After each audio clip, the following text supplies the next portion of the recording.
સતલાસણા તાલુકાના ખોડામલી ગામે અતિ ભારે વરસાદ પડતા ખોડામલી ગામમાં ડુંગરાનું પાણી આવ્યું હતું। તેના કારણે ગામના લોકોના ઘરોમાં પંડ્યા મીનાબેન જગદીશકુમાર દુકાનોમાં ઠાકોર અમરતજી અડખાજી ઠાકોર બનાજી જવાજી આ ગામમાં ડુંગરાનું પાણી આવતા ઘરોમાં દુકાનોમાં ઘૂસી ગયું।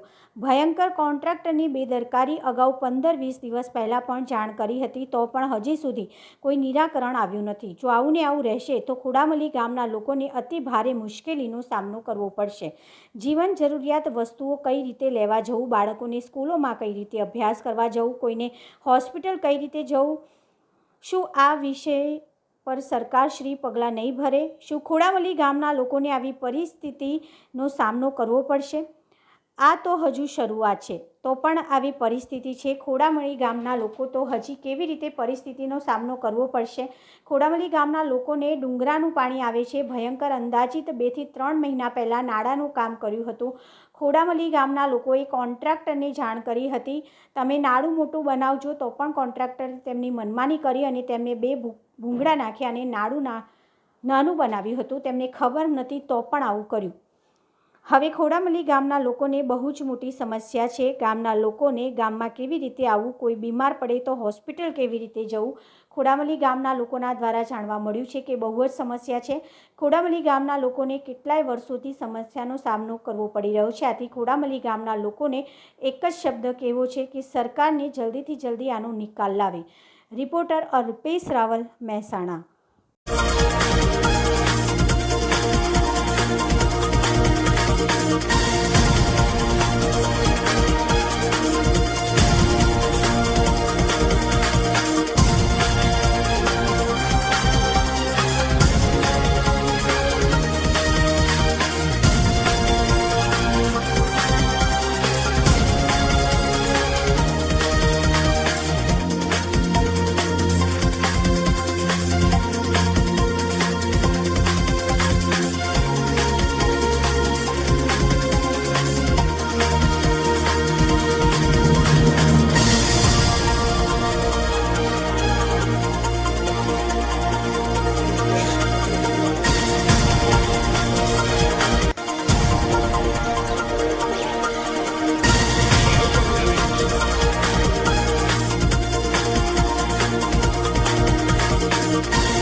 એ પરિસ્થિતિ છે કે છેલ્લે આ હમણાં રોડ બન્યો મોટો ધરોઈના હિસાબે હાઈવે રોડ બનાવવામાં આવ્યો એ વખતે પણ રજૂઆત કરવામાં આવી કે સાહેબ આ નીચે નાના નાના ભૂંગળા નથી મૂકો પણ મોટો એક પુલ બનાવો જેથી કરીને આ પાણીનું વેણાનું પાણી બધું બહાર છેક નદી સાબરમતીમાં જતું રહે.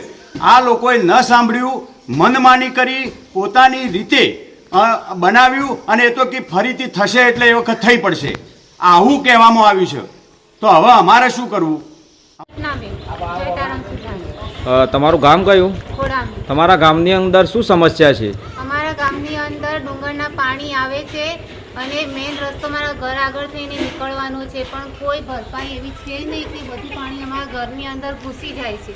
અમારા ઘરમાં બહુ બધું નુકસાન થયું છે. ઘરમાં લોટ, કોઈ ચા પાણી કરવા માટે સગવડ નથી. ગરડા મા બાપ છે, ચાલી પણ શકતા નથી. ભાભી છે, એનું મગજ નથી. નાના નાના 2 છોકરાઓ છે. હાલની અમારી પરિસ્થિતિ બહુ ખરાબ છે. અમારી સામે કોઈ પણ જોતું એ નથી. એટલા માટે કહીએ છીએ કે હાલ બહુ અમને